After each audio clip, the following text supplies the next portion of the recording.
20 ঘন্টা মদের আড্ডাখানায় থাকতো। আমার পয়গম্বর মুসা নবী মনে করেছে কেমনে আল্লাহর ওলি হইল।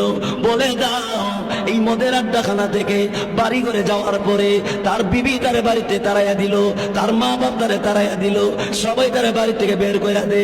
মদের আড্ডাখানায় না যাইয়া এমনি লোকটা রওনা হয়ে গেল গভীর জঙ্গলের মধ্যে। জঙ্গলের ভিতরে যাইয়া এমনি তখন সেজদায় পড়ে আল্লাহ রাব্বুল আলামিনকে গভীর রাইতে এমন করে ডাক দিয়া বলে, ওগো আল্লাহ রাব্বুল আলামিন, আমি যত বড় গুনাহগার, কিন্তু তোমার নাম তো গাফফার গো। আল্লাহ রাব্বুল আলামিন, গভীর রাত হয়ে গেছে, এলাকার সব মানুষ ঘুমিয়ে গেছে। এই প্রভু গো, সব মানুষ যেখানে ঘুমিয়ে গেছে, আমি এখনো ঘুমাই না। আল্লাহ তুমি না মাফ করলে আমার আর কোনো উপায় থাকবে না। আমার ভাই বারাদার আমারে তাড়িয়ে দিয়েছে, আমার পরিবার পরিজন আমাকে তাড়িয়ে দিয়েছে, কেউ আমাকে পাত্তা দেয় না। কিন্তু শুনেছি তুমি নাকি রহমান, তুমি নাকি রাহিম, তুমি সত্তার, তুমি নাকি গুনাহগুলি ডাকতে পারো, তুমি ডাকনেওয়ালা গুনাহকে। ও আল্লাহ রাব্বুল আলামিন, তোমার দরবারে আমার পক্ষ থেকে দরখাস্ত। আল্লাহ গো, তুমি তাকায়া দেখো, এই এলাকার সব মানুষ ঘুমিয়ে গেছে।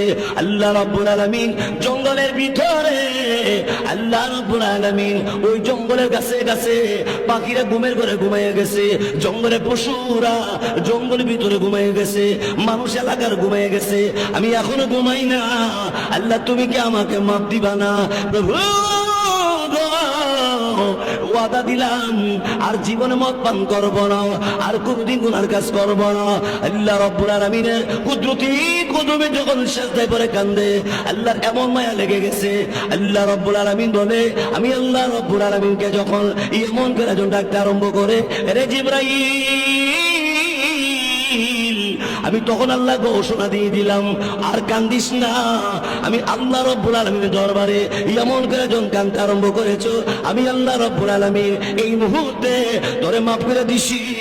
আমি আল্লাহ রাব্বুল আলামিন তোর নামটা ওলি দপ্তরে লেখাইছি।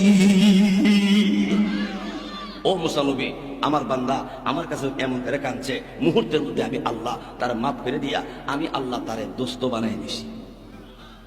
এবার সে আল্লাহ এখনো আসেনি, ওই দিন থাকবো। হ্যাঁ, হিসাব নাইটাই নেই, হিসাব নাইটাই নেই, সব শেষ হবে, আল্লাহ থাকবে।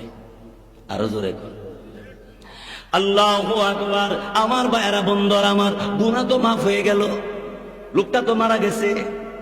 মারা যাওয়ার পরে মুসা আলাইহিস সালাম লোকটা যে মারা গেছে, জিবরাইল ফেরেশতাকে আল্লাহ জানাইলেন, রে জিবরাইল, আমার এই বান্দাটি আর গুনাহ করবে না। যখন আমি আল্লাহ রাব্বুল আলামিনের কাছে বলেছে, আমি আল্লাহ রাব্বুল আলামিন এমন ভালোবাসা তার জন্য রেখেছি, এমন ভালোবাসা তার জন্য দিয়েছি।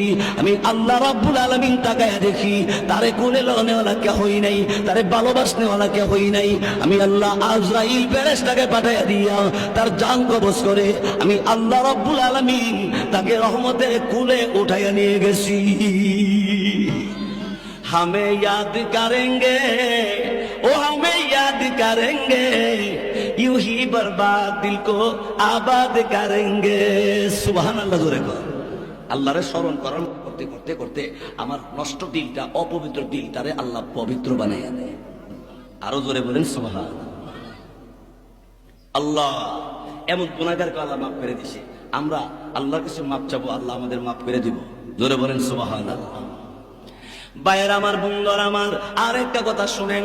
হযরতে ওমর ফারুক রাদিয়াল্লাহু তাআলা তিনি আইন পাস করেছে, সাবধান, কেউ মদ পান করবা না। যদি কেউ মদ পান করো আর লাগান পায়, তাইলে গাছের মধ্যে লটকায় ফিরানি দেওয়া হবে, চামড়াগুলো উঠাই দেওয়া হবে। সুতরাং এই দেশে মদ চলবে না। এই ঘোষণা যখন ওমর ফারুক রাদিয়াল্লাহু তাআলা দিয়েছে, সবাই সচেতন, সবাই চুপচাপ হয়ে গেছে। একদিন এক যুবকে মদের দোকান থেকে এক বোতল মদ কিনা তো বাড়ি থেকে রওনা হয়েছে। যেই পথটা রওনা হয়েছে, এই পথ দিয়ে, এই রাস্তা দিয়া ওমর ফারুক যাইতেছে। যুবক চিন্তা করে, হাই রে, মদের বোতল লইছি আর বাড়ির দিকে জামগা, আর যেই ওমরে কইছে গাছের সাথে লটকায় বেরিব, সামরা উড়াই লিব, টিভি উড়াই লিব। কারণ ওমর ফারুক তো কোনো ঘুষ খায় না, যেরকম ঠিক কিনা। আর আমরা দেশে যারা বিশিষ্ট বিশিষ্ট পুষ্টে আছে, বালা পুষ্টে, এরা এমনও কিছু লোক আছে ঘুষ না খাইলে ওনার হুশই ফিরাই যায় না। বেউস হয়ে দেয়, চোখ বাইর করে দেয়, ফাইল গিরালটা ফালাই দেয়, সার সার সার সার হালি দে ফা, আর হে সার সার যেরকম ঠিক কিনা?